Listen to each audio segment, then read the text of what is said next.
So when we are, face to face in a research setting, whether we're doing a usability test, it's probably a good place to start, right? That's one of the more common ones that will be face to face with a participant.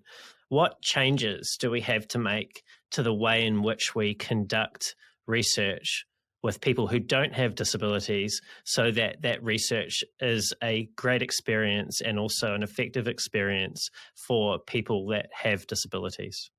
So I spent 45 minutes talking about that on the learners episode. So this is just going to skim the top of that particular conversation. So rule number one is don't do research with people with disabilities until you've done your basic your usability research with people without disabilities and got all that stuff knocked out of the way.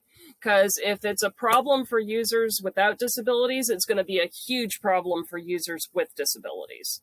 Then the second thing is people with disabilities really do have their devices fine-tuned to how it is that they best interact with the system. If you hand them a device when they walk into the room and say, here, this is what we're using today, you've automatically created a barrier, just like those overlays and plugins do, because they're not going to be able to use those tools. They're not going to be able to interact the same way that they always do. So that will literally completely invalidate your results. You definitely need to allow for more time because, as I mentioned, even if the flows go swimmingly and people don't get lost, and that almost never happens the first time around, it's still going to take more time for them to submit the registration form, to submit the order.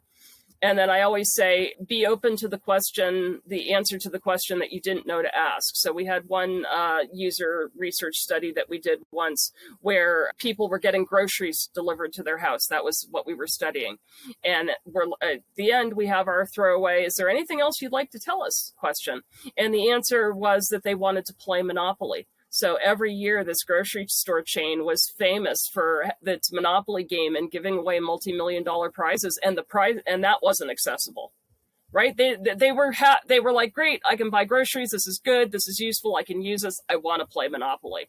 That was like literally our number one finding.